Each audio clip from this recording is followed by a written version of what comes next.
안녕하세요. 언어발전소 홍쌤입니다. 오랜만에 인사를 드리는 것 같네요. 코로나19로 많은 분들이 어려움을 겪고 계시리라 생각됩니다. 각자 계신 곳에서 묵묵히 자신의 자리를 지켜나간다면 곧 소중했던 저희 일상을 되찾을 수 있으리라 생각합니다. 힘내시고요. 지난 시간에는 우리 아이가 거쳐야 할 여러 가지 발달 과업들에 대해 이야기해 보았는데요. 미처 못 보신 분들은 여기를 확인해 주시고요. 영상을 시작하기에 앞서 좋아요와 구독, 알림 설정으로 저희 언어발전소를 응원해 주세요. 언어발전소.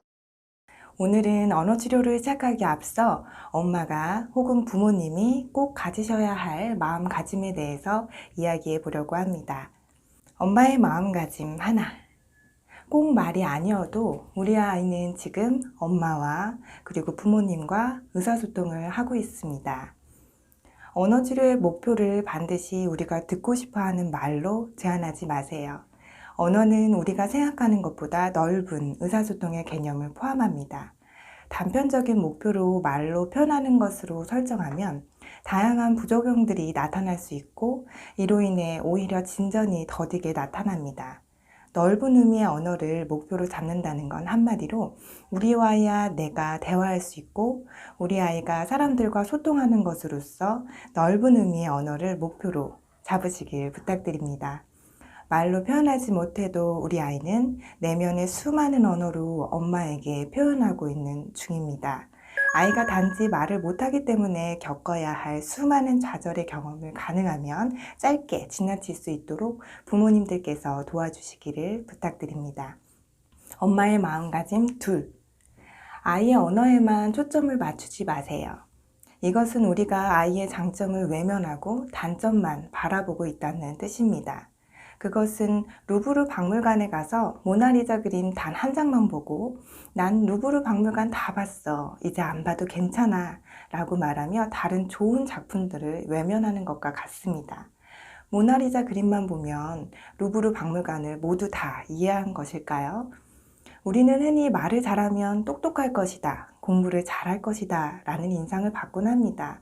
하지만 그렇지 않은 경우도 많이 있죠. 말이라는 것은 표면에 첫 번째로 드러나는 것이기 때문에 우리 아이가 가지고 있는 무한한 가능성보다 더 앞서서 아이를 작은 테두리 안에 가두기도 합니다. 어쩌면 우리 아이가 겪게 되는 수많은 편견들에 엄마인 여러분들이 제일 첫 번째로 아이를 오해하기도 하고 편견을 갖기도 합니다. 아이가 말이 느리다고 해서 전체적인 발달이 느린 걸까요? 인지가 떨어지는 걸까요? 그렇지 않습니다. 다른 것들에 무한한 잠재력이 많이 있는데 단순히 현재 말이 느린 아이의 겉으로 드러나는 현상만을 해결하기 위해 지나치게 아이의 언어에만 매달리는 경우가 많이 있습니다. 하지만 어떤 경우에는 말보다 아이의 마음을 더 어루만져 주어야 하는 경우가 있습니다. 또는 아이의 언어 문제보다 아이의 생활 리듬을 안전시켜주는 것이 먼저인 경우도 있습니다. 너무 아이의 언어에만 초점을 좁게 맞추지 마시고 우리 아이의 전반적인 발달 그리고 하나의 인격체로서 넓은 시야를 가지고 아이를 바라보시길 부탁드립니다. 엄마의 마음가짐 셋. 언어 치료를 시작하기에 앞서 엄마와의 관계, 즉 라포 형성이 먼저입니다. 아이에게 어떤 개념이나 단어를 가르치기 위해서는 먼저 엄마와 아이의 신뢰가 중요합니다. 언어치료자도 처음 아동이 치료실에 오면 첫 회기부터 곧바로 치료를 시작하는 것이 아닙니다. 그 아이를 충분히 관찰하면서 아이에게 신뢰를 얻고 라포를 형성한 후에 본격적인 치료를 시작할 수 있습니다. 보통 엄마들에게 가정에서 지도할 수 있는 좋은 것들을 알려드리면 항상 하시는 말씀들이 우리 아이는 선생님 말을 더 잘 들어요. 선생님이랑 하니까 가능한 거예요. 라는 말씀을 많이 하십니다. 그 이유가 무엇일까요? 단순히 치료사의 역량이 훌륭해서 가능한 것일까요? 그렇지 않습니다. 우리 아이가 나의 지시에 어떠한 것들도 따르지 않고 거부하거나 전혀 효과가 없는 경우에는 엄마와 아이와의 관계가 어긋난 경우가 있습니다. 이런 경우에는 아무리 좋은 치료 활동과 방법들을 사용하더라도 아이의 입을 열게 할 수는 없습니다. 언어 치료의 첫 번째는 바로 관계의 회복입니다. 언어 치료를 시작하시기에 앞서 지금 우리 아이와 엄마의 관계가 어떤지, 아이가 나를 전적으로 신뢰하고 있는지를 먼저 관찰하시기 바랍니다. 그것이 언어 치료의 결과를 좌우합니다. 엄마의 마음가짐 넷. 절대 따라 말하라고 하지 마세요. 그런 뉘앙스도 풍기지 말아주세요. 언어라는 것은 자신의 내면에서 하고 싶은 말들을 스스로 조작해서 자신의 말을 표현하는 것입니다.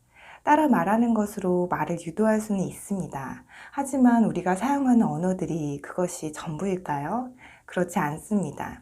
언어 치료의 목표는 우리 아이를 따라 말하기를 잘하는 앵무새로 만드는 것이 아니라 아이 스스로 언어를 창조해낼 수 있는 능력을 키워주는 것이 되어야 합니다. 아이들이 언어 치료를 받을 때 제일 싫어하는 말이 뭔지 아세요? 바로 따라해봐 입니다. 말늦은 아이들이 언어 치료를 시작하는 연령이 흔히 2세에서 3세입니다. 자아 형성을 위한 정서 발달이 활발하게 이루어지는 시기로 흔히 왕을 모신다고 표현하죠. 뭐든지 자신의 뜻대로, 자신이 원하는 대로, 자신이 하고 싶은 대로 해야지만 가정의 평화가 지켜질 수 있는 시기라고 할 수 있죠. 이런 아이에게 엄마가 자신에게 따라해봐 라고 명령을 합니다. 이 집에서 명령을 내려야 하는 건 자기 자신이어야 하는데 말이죠. 과연 이런 식의 아이가 엄마의 말을 잘 따라하려고 할까요? 언어 발달을 한다는 전제는 언어 발달만 단독적으로 이루어지는 것이 아니라 신체 발달, 정서 발달, 신경계 발달 등 많은 것들이 수반되어야 가능한 일입니다. 그렇기 때문에 언어 치료를 할 때도 언어 발달 외에 다양한 발달도 함께 고려해서 언어 치료를 진행해야 합니다. 엄마의 마음가짐 5. 아이들은 시기는 다르지만 동일한 발달 순서를 거치며 언어 발달을 합니다. 제가 어머님들께 많이 받는 질문이 있습니다. 바로 엄마 주세요와 같은 문장으로 말을 못한다거나 치료 효과가 없는 걸까요? 다른 선생님을 만나야 할까요? 라고 물어보시는 경우가 있습니다. 그 아이들은 보통 언어 치료를 시작한 지 이제 겨우 한두 달 되었거나 표현할 수 있는 어휘가 한두 개뿐인 아이였는데 말이죠. 결론부터 말씀드리면 아이는 당연히 엄마 주세요 라고 말을 할 수 없습니다. 어렵게 따라한다고 해도 그것은 아이의 언어 목표가 될 수 없습니다. 왜냐하면 아이는 정상 언어 발달 순서를 거쳐 언어를 습득하기 때문입니다. 엄마 주세요와 같은 문장 발화를 위해서는 아이 수준에 맞는 적당한 이어 어휘 능력이 계속 쌓여야 하고 표현할 수 있는 어휘의 수가 최소 50개 이상은 된 후, 그래서 단어와 단어를 붙여서 말할 수 있는 능력이 생긴 후에야 아이는 스스로 엄마 주세요와 같은 두 단어 문장을 말할 수 있게 됩니다. 학업도 마찬가지죠. 아이에게 맞는 맞춤 교육이란 아이가 할 수 있는 수준에서 한 단계 정도 높은 단계의 학업 능력으로 향상시키는 걸 목표로 합니다. 언어도 똑같습니다. 아이가 현재 보유하고 있는 언어 능력을 고려해서 치료 목표를 선정하셔야 합니다. 그것이 우리 아이에게 맞는 맞춤 언어 치료 목표입니다. 엄마의 마음가짐 6. 마지막은 가장 어려운 것이라 생각되는데요. 절대 아이에게 언어를 가르칠 때 화를 내지 마세요. 아이는 지금 자신에게 무슨 일이 일어나는지 알지 못합니다. 예를 들어 볼게요. 엄마는 아이가 좋아하는 장난감을 가지고 언어 자극을 주려고 열심히 아이와 놀아줍니다. 엄마가 할 수 있는 최상의 목소리로 풍부한 표정과 다양한 언어들로 열심히 자극을 주려고 노력합니다. 그런데 아이는 장난감에만 관심이 있고 엄마의 질문에는 반응이 없습니다. 한두 번은 엄마가 참고 아이의 반응을 끌어내려 부단히 노력할 수 있습니다. 하지만 아이는 엄마가 원하는 반응을 끝까지 들려주지 않습니다. 결국 엄마는 답답함을 넘어 화가 올라오기 시작하죠. 그게 1시간, 2시간 계속된다고 생각해 보세요. 심지어 때를 쓰기도 한다면 결국, 아시죠?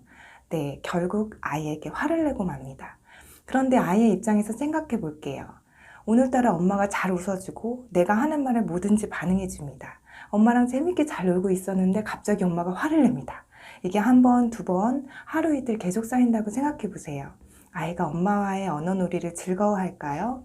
아이와 언어놀이를 하면서 절대 무언가 결과를 만들려고 하지 마세요. 언어치료의 주체는 엄마가 아니라 바로 아이 자신입니다. 내가 원하는 말을 들으려고 언어치료를 시작하지 마세요. 그보다는 아이가 품고 있는 언어라는 씨앗에 엄마는 열심히 물을 뿌려주고 햇빛도 쬐어주고 영양분을 공급해주고 있다고 생각하고 거기에 만족하는 것으로 목표를 삼으세요. 그렇게 하루가 지나고 일주일이 지나고 한 달이 지나다 보면 어느 순간 생각지도 못한 순간에 엄마가 했던 말들을 아이의 입을 통해 듣게 되는 순간이 옵니다. 결과를 억지로 엄마가 원하는 대로 만들려고 하지 마세요. 언어발전소. 언어치료는 마치 농사를 짓는 것과 같습니다. 농부는 땅에 씨앗을 뿌리고 물을 주고 때에 따라 퇴비도 주지만 열매를 맺거나 꽃을 피우는 것은 결국 씨앗이 스스로 하는 일입니다. 우리 아이의 언어의 꽃을 피우는 것도 억지로 할 수 있는 일이 아닙니다. 아이가 스스로 언어의 꽃을 피워낼 수 있도록 엄마, 아빠, 할머니, 할아버지가 적절한 순간에 많은 자극들을 주셔야 합니다. 지금까지 언어 치료를 시작하기 앞서 엄마가 혹은 부모가 가지셔야 할 마음가짐에 대해서 이야기해 보았는데요. 오늘의 영상이 도움이 되셨다면 좋아요와 구독, 알림 설정으로 응원해 주세요. 저희 언어발전소도 여러분을 응원하겠습니다. 감사합니다. 모두 건강하세요.